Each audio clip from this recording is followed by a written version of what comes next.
সরকারের সঙ্গে তো এনসিপির একটি চমৎকার মেলবন্ধন আছে। ষড়যন্ত্র হয়তো বা দেশের বাইরে থেকে হচ্ছে। হাসিনা এক সময় নির্বাচনের মুখোমুখি উন্নয়নকে দাঁড় করিয়েছিল। আপনি উন্নয়ন বলেন, গণতন্ত্র বলেন, কিংবা সংস্কার বলেন আর নির্বাচন বলেন, যেটাই আপনি বলেন, একটার সঙ্গে একটার কোনো বৈরিতা নেই। সরকারের সঙ্গে তো এনসিপির একটি চমৎকার মেলবন্ধন আছে। ষড়যন্ত্র হয়তো বা দেশের বাইরে থেকে হচ্ছে। দেখুন, আমাদের গত 7 মাস ধরে বাংলাদেশের রাজনীতি, বাংলাদেশের সার্বিক পরিস্থিতি এক ধরনের আনস্টেবল অবস্থার মধ্যে আছে এবং আমরা ধীরে ধীরে শান্ত হয়ে আসবে। বাট আমাদের প্রত্যাশা যতটুকু ছিল সেটুকু কিন্তু এখনো পূরণ হয়নি। পরিস্থিতি এখনো খুব বেশি শান্ত নয়। আপনারা আজকে যে নিউজ হেডলাইনগুলো গেল, গতকাল থেকেই কিন্তু বাংলাদেশের রাজনৈতিক অঙ্গন তুলসী গাবার্ডের একটা স্টেটমেন্ট নিয়ে উত্তপ্ত হয়ে আছে।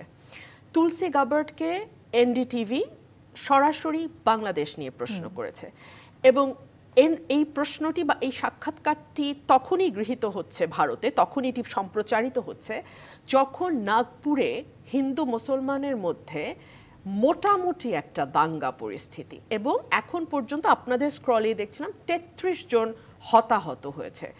ভারতে এমন কোনো দিন যায় না যেদিন সংখ্যালঘু, যারা ভারতের সংখ্যালঘু, সেই মুসলমানদের উপর কোনো না কোনো নির্যাতন, কোনো না কোনো দাঙ্গা, কোনো না কোনো হতাহতের ঘটনা না ঘটে।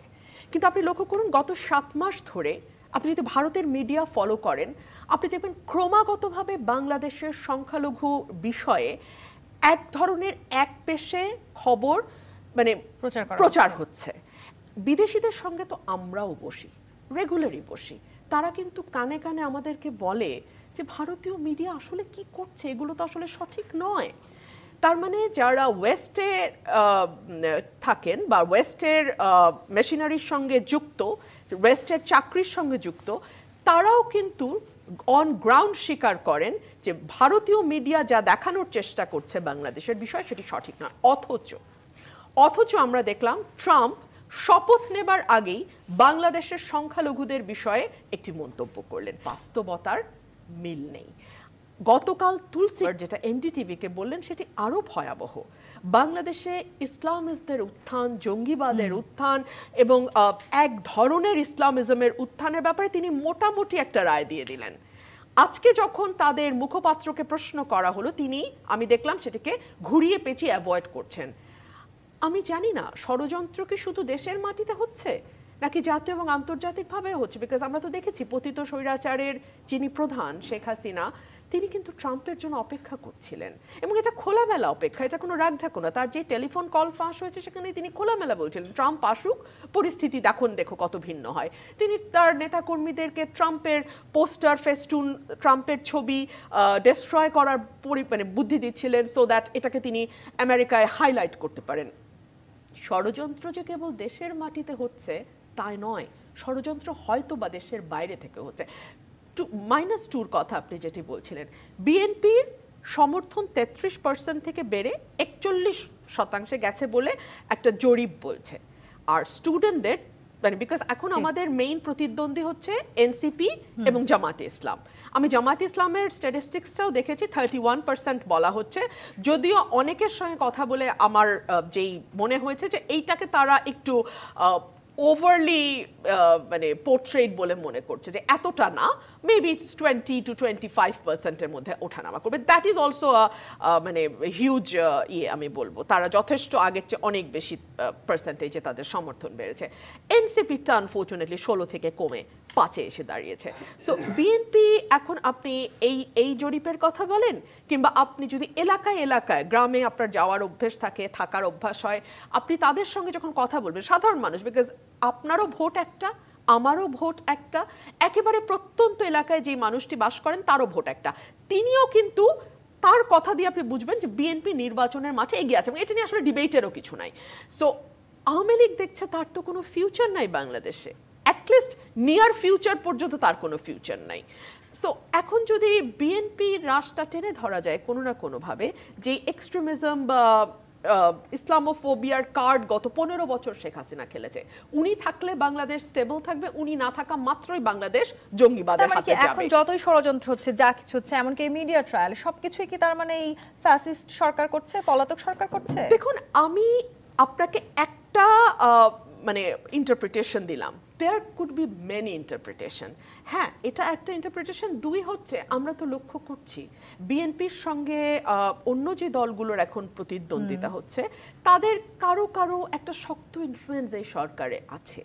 এবং আমি যদি এনসিপির কথা বলি, এনসিপির সর্বোচ্চ পদে থাকা ব্যক্তি দুদিন আগে সরকারের উপদেষ্টা ছিলেন, এবং তিনি সরকারের ব্লেসিং কিভাবে নিয়ে বের হয়েছেন সেই ছবি, সেই news, it was all over there in media. ওনার ব্যাপারে বলা হয়েছে উনি বাংলাদেশের ভাবি প্রধানমন্ত্রী। সো এই সরকারের সঙ্গে তো এনসিপির একটি চমৎকার মেলবন্ধন আছে। এবং এনসিপির ব্যাপারে বলতে গিয়ে প্রধান উপদেষ্টা বলেছেন, তোমাদেরকে দল করতে হবে, তোমাদেরকে বাংলাদেশের রাজনীতিতে ভূমিকা রাখতে হবে, না হলে তো অভ্যুত্থানের স্পিরিট অন্যরা নয় ছয় করে ফেলবে, অন্যরা আত্মসাৎ করে ফেলবে। অর্থাৎ প্রধান উপদেষ্টার মধ্যে এক ধরনের ধারণা আছে যে অন্য কোনো দল ক্ষমতায় আসলে হয়তো জুলাই স্পিরিটটা সেভাবে আপহোল্ড হবে না। সো ষড়যন্ত্র এই মুখেও আছে। আরেকটা কথা, আমরা তো ব্যাংক দখলও করতে দেখি কোনো কোনো দলকে, তাই না? আমরা তো দেখি যে কোনো কোনো দল বড় বড় শিক্ষা প্রতিষ্ঠানগুলোর নিয়ন্ত্রণ নিয়ে নিচ্ছে, কর্তৃত্ব নিয়ে নিচ্ছে, বড় বড় বিশ্ববিদ্যালয়গুলোর ভিসি, প্রভিসি এবং ম্যানেজমেন্টে যারা আছেন তাদের পদগুলো নিয়ে নিচ্ছে। আবার বিএনপির বিরুদ্ধেও কিন্তু এরকম অনেক অভিযোগ আছে, চাঁদাবাজির অভিযোগ আছে, এই ধরনের অনেক দখলদারিত্বের অভিযোগ আছে। হ্যাঁ, আমি ওই জায়গাটাতে আসছি, বিএনপিটা যত হাইলাইটেড হয়, বিএনপির একেবারে ভুজুঙ্গমারির একটা বালু মহল নিয়ে যত আলোচনা হয়, বড় রাজনৈতিক দল, সেটি তো অন্যান্য রাজনৈতিক দল যদি পুরনো নাও হয়, জামাত বিএনপির চেয়েও পুরনো, কিন্তু তা যদি নাও হয়ে থাকে, তারা তো ভোটের মাঠে আছে, কিন্তু তাদেরকে নিয়ে খুব একটা শোরগোল কিন্তু আমরা শুনি না। বাংলাদেশে যদি একটি সুষ্ঠু নির্বাচন হয়, সেই নির্বাচন থেকে আমার মনে হয় না বিএনপিকে দূরে সরিয়ে রাখবার কোনো রকম কোনো উপায় আছে। কিন্তু প্রশ্নটি হচ্ছে, বাংলাদেশের নির্বাচনটি কবে হতে যাচ্ছে?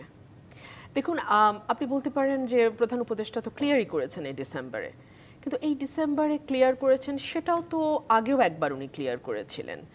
এরপর আমরা দেখলাম উনি একটু এগিয়ে গিয়ে বললেন মার্চে হতে পারে, ডিসেম্বর বা মার্চ। তারপরে আমরা দেখলাম আরেকটু এগিয়ে গিয়ে উনি বলছেন জুনেও হতে পারে, 26-এর জুন মানে বর্ষাকাল। বাংলাদেশে 53 বছরে বর্ষাকালে কখনো ভোট হয়নি, কারণ আমরা যারা শহরে থাকি আমাদের কাছে বর্ষাকালে কেবলমাত্র একটি ছাতা নিয়ে বেরোলেই হয়ে যায়, কিন্তু যারা গ্রামে গঞ্জে থাকে, এবং বিশেষ করে আমার এলাকা যেখানে রাস্তাঘাটের ভয়াবহ অবস্থা, ব্রাহ্মণবাড়িয়া ঢাকা সিলেট মহাসড়ক থেকে শুরু করে ব্রাহ্মণবাড়িয়ার পুরো এলাকা, যেখানে 6টি কনস্টিটিউয়েন্সি আছে ব্রাহ্মণবাড়িয়ায়, প্রত্যেকটার ভেতরের রাস্তাঘাটের অবস্থা সত্যিই ভয়াবহ। সো এরকম এলাকা বাংলাদেশে শুধু একটা তো ব্রাহ্মণবাড়িয়া না, এরকম আরও বহু এলাকা আছে। সেগুলো অর্ধেকটা থাকে কাদায় ভর্তি, অর্ধেকটা থাকে পানিতে, অর্ধেকটা থাকে ভাঙাচোরা। সো মানুষের পক্ষে চাইলেও গিয়ে ভোটের স্বতঃস্ফূর্তভাবে অংশগ্রহণ, প্রচারণা চালানো, দিনের পর দিন মাঠে কাজ করা রীতিমতো অসম্ভব। এগুলো ডক্টর মোহাম্মদ ইউনূস জানেন না তা নয়, উনি জানেন, জেনে শুনে উনি জুন বলেছেন, so that he can drag it to December 2026।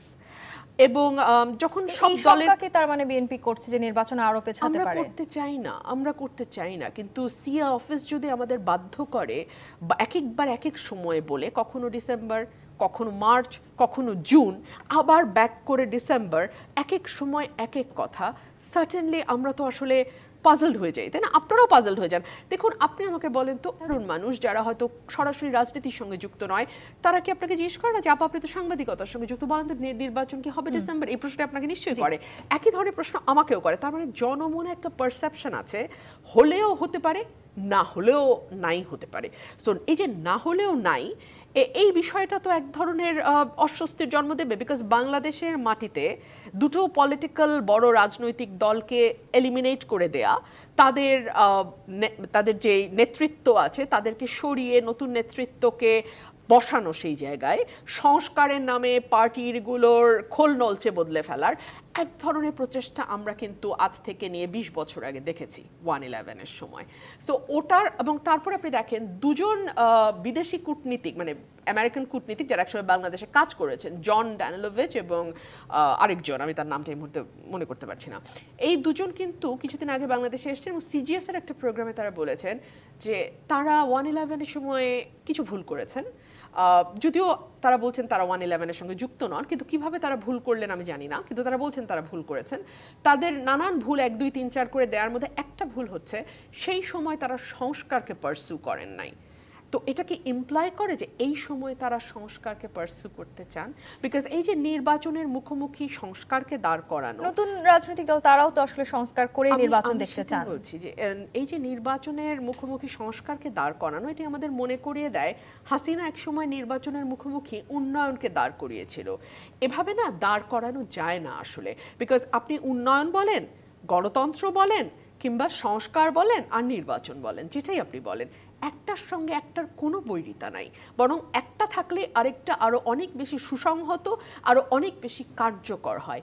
একটা গণতান্ত্রিক সরকার যারা ভোটে নির্বাচিত এবং যারা জনগণের কাছে জবাব দিতে বাধ্য, এরকম একটি সরকারের সময় সংস্কার কিংবা জবাবদিহিতা যতটা স্ট্রং থাকে, যতটা কার্যকর থাকে, সার্টেনলি আমরা একটা অনির্বাচিত সরকারের কাছে সেটা আশা করতে পারি না। কেন পারি না? দেখুন, অনির্বাচিত সরকার তো আসলে এটা ভাবে না যে 5 বছর পর 4 বছর পর তাকে মানুষের দরজায় গিয়ে ভোটটা চাইতে হবে। তো সো তারা তাদের আসলে কিছু যায় আসে না। ডক্টর মোহাম্মদ ইউনূস উড়িয়ে দিতে পারে না, আইন শৃঙ্খলা পরিস্থিতি পুরোই ভালো আছে।